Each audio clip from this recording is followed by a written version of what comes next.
Today we're talking about failure phobia. This is a fear of failure or an overall unwillingness to make mistakes. And high school athletes everywhere are being plagued by this phenomenon. Despite all the training, all the practices, all the teams that they're a part of, they're still unwilling to go out and make mistakes because of failure phobia. So today we're going to talk about how we not only overcome failure phobia, but how we make it obsolete in our minds and in our actions, and we can go forward and achieve greater results. So failure phobia is a term I've come up with after working with hundreds and hundreds of young athletes, high school athletes specifically, as not only a trainer, but also an athletic director. I see so many talented individuals who have the skills, who have the talent, who are doing the training, they're putting in the work. They may even have the mindset, but something stops them when the lights come on and the popcorn's popping and there's so much on the line. So many of them are afraid of making mistakes, and I call this failure phobia. So many athletes are doing everything under the sun to improve as players, and it's necessary, right? I don't care if it's the skill work, the speed, the strength, the stretching, it's all necessary. But what so many athletes are missing is the mental side. And that's why I say before we perfect our grinds, we've got to perfect our mind. It's what's between our ears that's going to get us to produce higher and higher results. And that's why we've created the Athlete Ascension Community. We call it our AAC. AAC is designed to take young high school athletes from growth mode to go mode. Growth mode is passive. It's happening every day when they wake up. They're getting taller, they're getting stronger, they're getting smarter, at least in their own minds. But so many athletes are missing their window to get into go mode and accelerate and use and maximize their talents and strengths. That is why we meet every single Saturday from 12 to 12:15 Central Standard Time. We live stream from YouTube, Instagram, LinkedIn, and so many other sites. So even if they're on the road, traveling, or on vacation, or at work, they can watch it right then and there. And our live share list is constantly growing. What's greatest about our AAC Masterclass is that it's completely free for high school student athletes. Just go to jp3training.com to learn more and get from growth mode to go mode. Now, we can overcome failure phobia by doing two simple things. They're not easy because failure phobia is ingrained within us. We naturally don't want to make mistakes. Most kids are really good kids and they don't want to make their coach angry. They don't want to let their team down. And all of these feelings come from a really good place. Yet and still, we all know that the best players are the most aggressive players.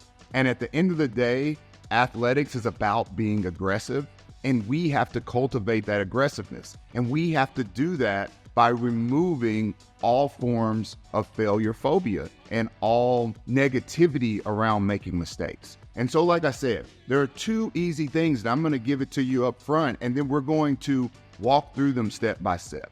But if high school athletes would simply develop the mentality to embrace mistakes and then develop the action to make mistakes or make great mistakes, those two things will absolutely demystify failure phobia and allow us to overcome any hesitancy we may have when it comes to making mistakes. So first and foremost, I want to talk about embracing our mistakes, okay?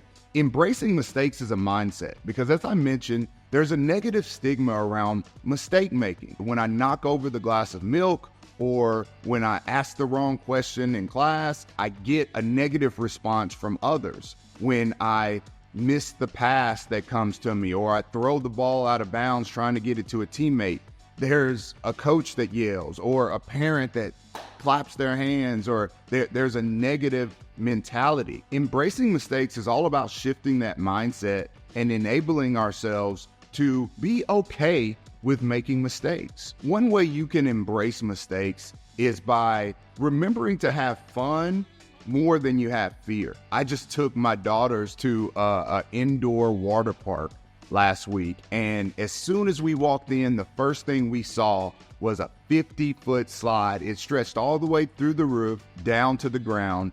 And before we could put our bags down, I had already told the girls, I am not going on that. And that was my intention because I do not like heights. But 2 or 3 hours later, as we went from slide to slide to slide, and we were having so much fun and seeing them having fun, we were going on the chute slides where you hold on to the little mats. We were going on the big raft slides. We were going on the twirly slides, and we were just having tons of fun. And it wasn't long before they said, Dad, let's go to that one. And I'm like, okay, why not? And so I get up there and I start to get a little fearful, but I began to see them go down the slide, and I could look down at the bottom and I knew they were okay, and they had smiles on their faces. And so you know what? I went down the chute, and after 10 seconds of blood-curdling screams and holding the sides of the slide, I landed in the water. But the mindset of having fun allowed me to overcome my fear. And what we have to remember as athletes is that ultimately we're playing a game.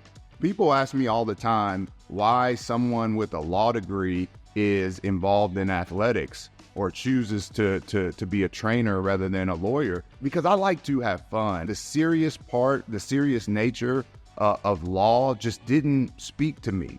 And we as athletes have to remember that athletics is a game. Athletics is fun. That if no one told you to do it, most athletes would be outside shooting a ball, organizing games with their friends, because ultimately that's what we all do it for. There's a passion behind it. And when you can stay true, the greatest athletes can stay true to this knowledge rather than getting caught up in all the pressure. And so another point I want to make is the fact that fear can be familial.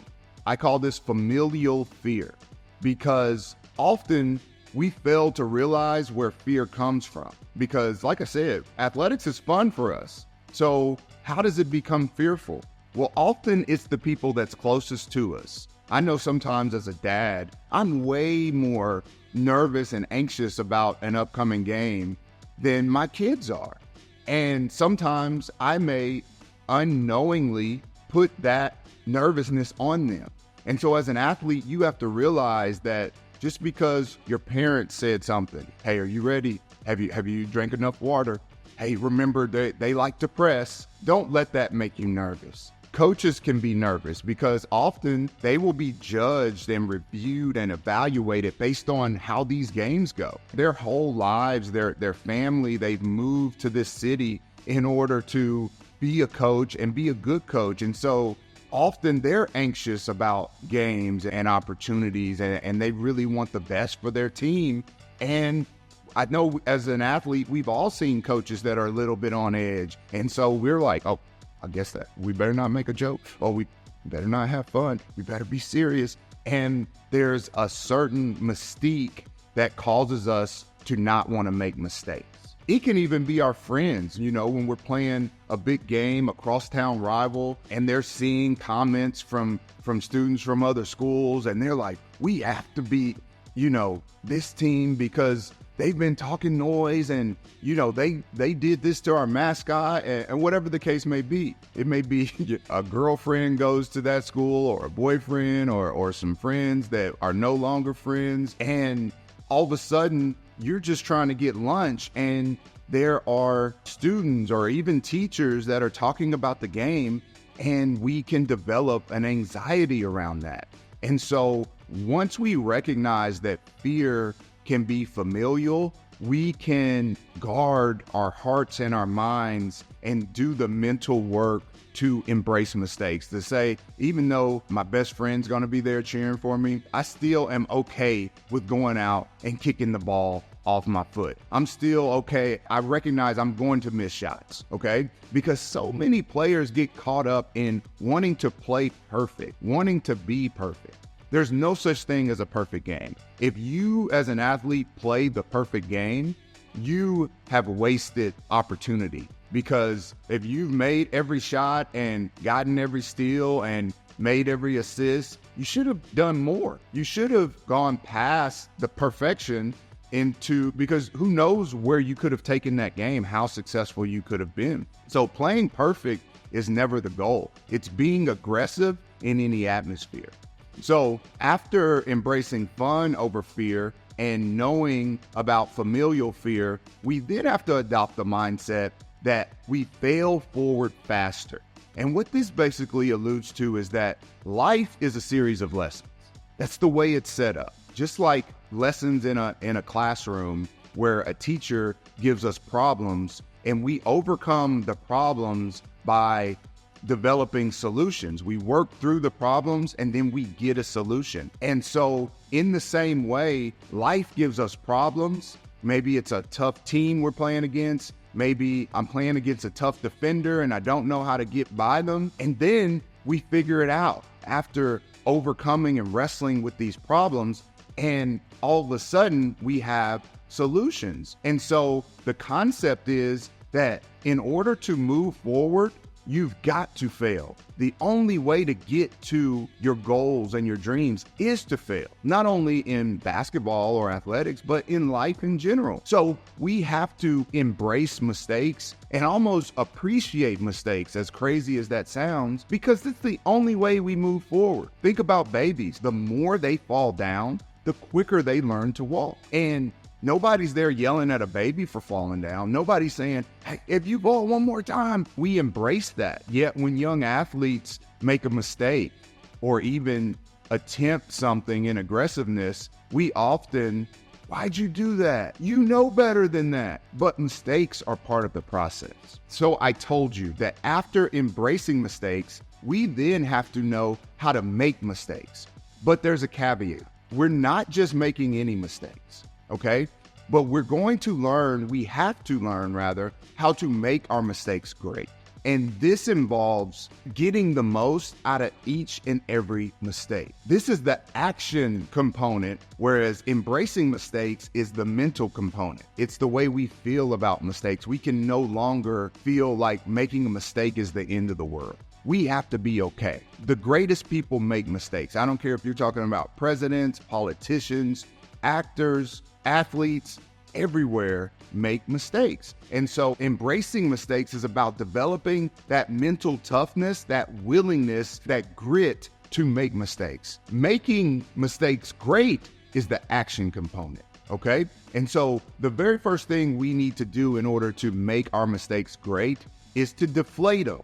Deflate your mistakes. We deflate mistakes by simply accepting blame and admitting and acknowledging that a mistake was made. Why do we do this? Because we as humans, as people, do not like negative emotions.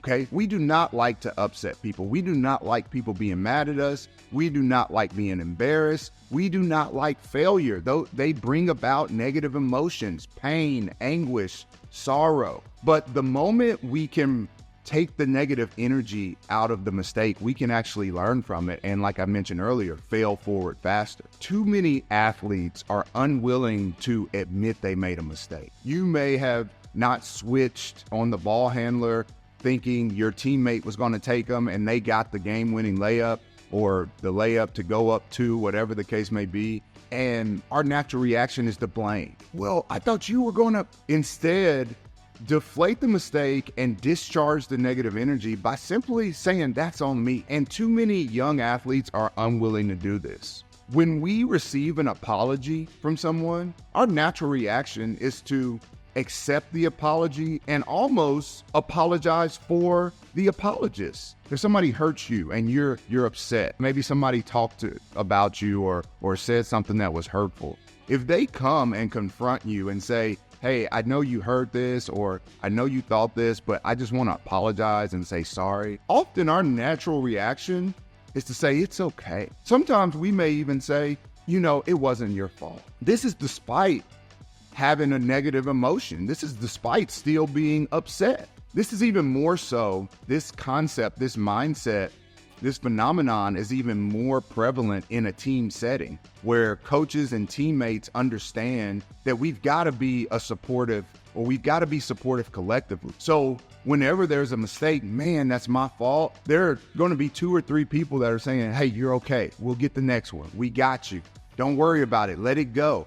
Okay. But when you're unwilling to admit mistakes, that negative energy stays and we avoid the mistake. We're just like, we blank it out of our mind and we're like, I didn't do that.